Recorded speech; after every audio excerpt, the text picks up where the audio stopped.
April 4th, 2017. Pepsi released an advertisement. No product shots, no bottles, just protest. Smiling crowds, signs reading peace and love. Kendall Jenner hands a police officer a Pepsi. He takes a sip, smiles. The crowd erupts, credits roll. Within hours, the internet erupted differently. Activist DeRay McKesson said, "This ad trivializes the urgency of the issues." Comedian Trevor Noah tweeted, "Kendall Jenner ended police brutality." Bernice King, daughter of Dr. Martin Luther King Jr., wrote, "If only Daddy would have known about the power of Pepsi." 26 hours later, the ad was gone. Not recalled, deleted.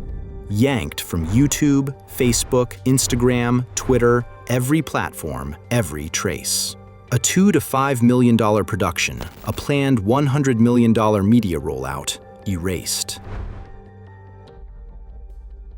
The decision can be stated in one sentence. Pepsi's in-house team created a protest ad without consulting protesters, agencies, or focus groups. June 2016.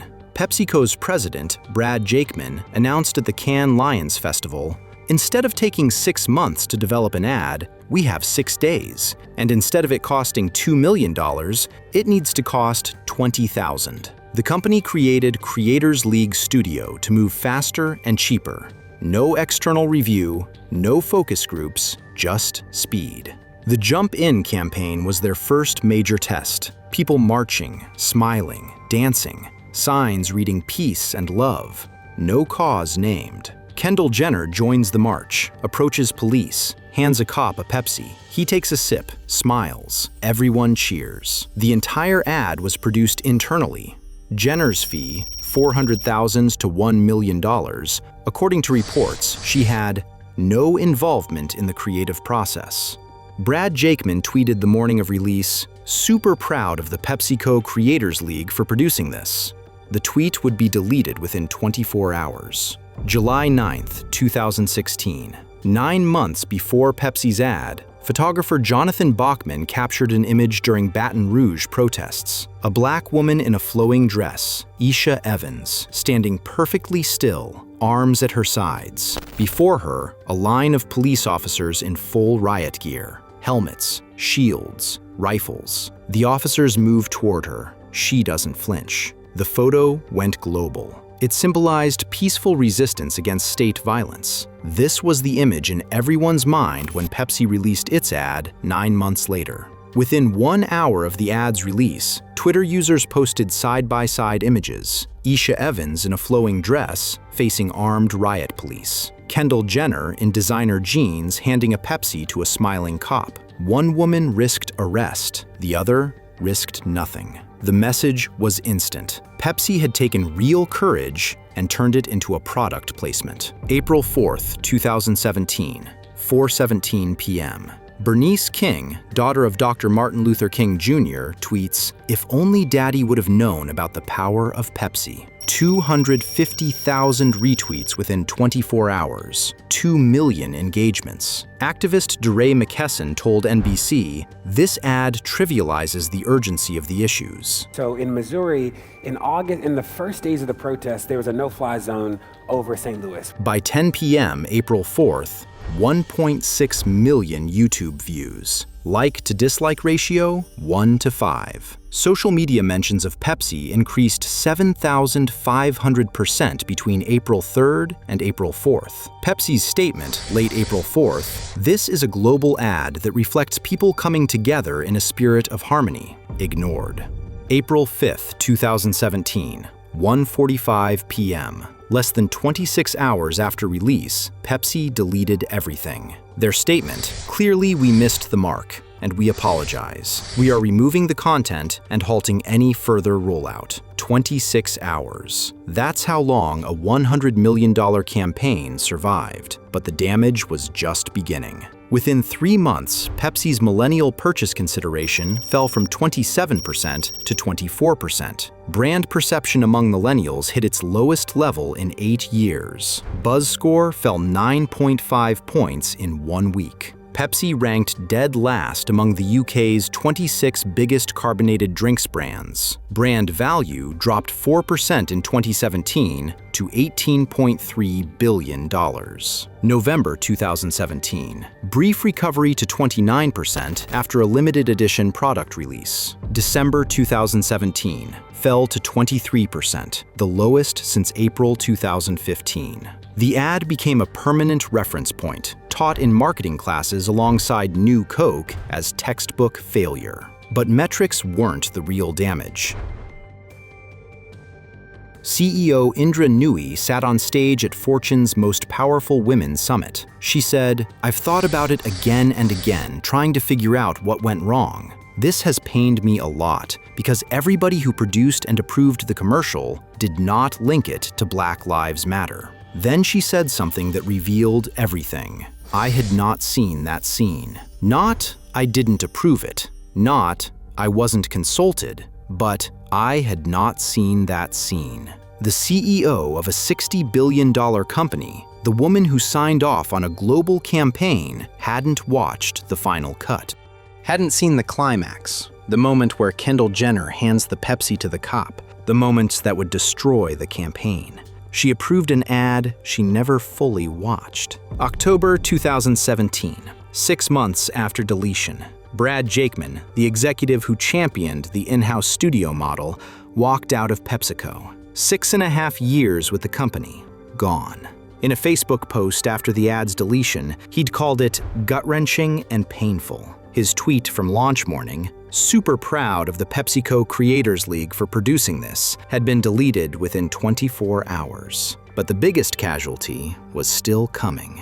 August 6th, 2018. 16 months after the ad's deletion, Indra Nooyi stood before reporters and announced she would step down as CEO, effective October 3rd, 2018. To prove that the color and the gender actually should not be counted against me, I could do a damn good job too. 12 years leading the company. Revenue grown from $35 billion to $63.5 billion.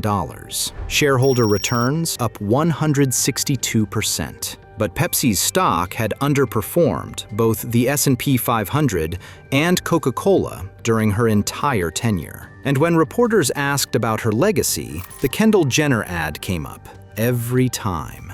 The ad she never fully watched became the most visible failure of her 12-year reign. 3 departures, 1 ad, 26 hours. Ad deleted April 5th, 2017. Marketing executive exits October 2017, 6 months later. CEO announces departure August 6th, 2018, 16 months later. The pattern was clear. What looked like a contained crisis, delete it, apologize, move on, was still forcing exits more than a year later. The 26-hour crisis had a 16-month tail. Nike, September 3rd, 2018.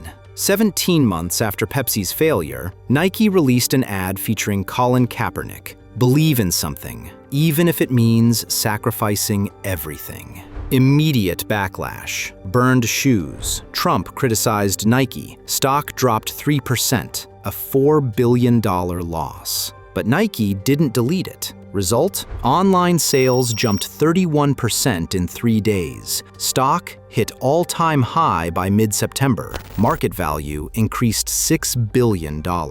December 2018. Quarterly income up 10% to $847 million.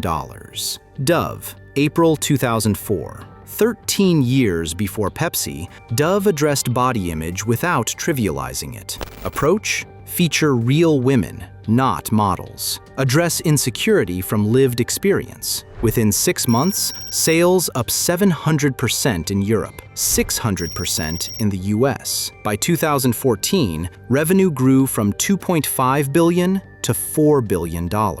By 2023, 6 billion euros for Unilever. The pattern? Nike supported activists before featuring them.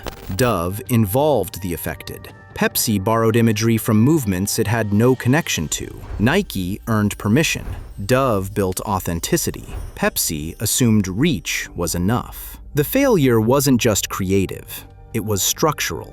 Picture the approval meeting, a conference room at PepsiCo headquarters. The Creators League studio team presents the final cut. Executives nod. Marketing signs off. Legal clears it. Everyone agrees. This is positive, uplifting, unifying. No one says, wait, is this the Aisha Evans photo? No one says, should we ask protesters if this feels authentic? No one says, does anyone in this room have lived experience with the movements we're referencing? Because according to multiple reports, everyone in that room was white. The entire creative team, the approval chain, all white. CEO Nui's admission, "I had not seen that scene," wasn't just about her missing the climax. It revealed that the people making the final call weren't the people who would be affected by it. No diverse voices, no external review, no one to say, "Are you sure about this?" Brad Jakeman's Cannes vision was partially right. Brands need more content, faster, cheaper. But speed without oversight is recklessness. And a room full of people who all see the world the same way will miss what everyone outside that room sees immediately. The counterfactual is clear. If one person in that approval meeting had lived experience with police brutality protests, if one voice had said, "This trivializes what people risk their lives for," the ad never launches. Today, Pepsi generates over $60 billion annually. Stock recovered, new campaigns launched, the company survived. But walk into any marketing classroom and mention Kendall Jenner, hands shoot up. Everyone knows the story. Search Pepsi protest ad on YouTube today. The deleted ad? Still there.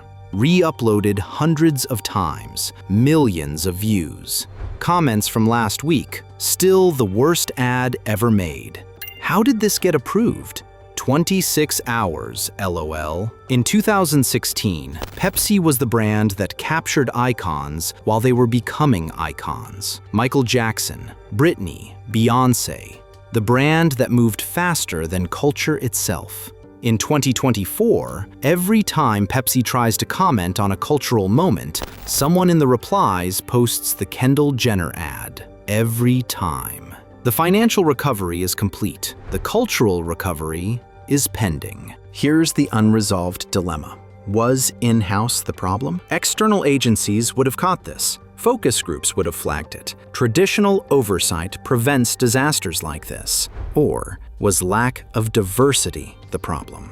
In-house can work if the team reflects the audience. The issue wasn't structure, it was who was in the room. A diverse internal team would have stopped this immediately. The debate matters because it determines what companies learn. If the lesson is never go in-house, you lose speed and innovation. If the lesson is diversify your teams, you keep speed but add perspective. Pepsi chose speed and efficiency over diversity and oversight. They got 26 hours. Nike chose authenticity and commitment over speed. They got $6 billion in market value.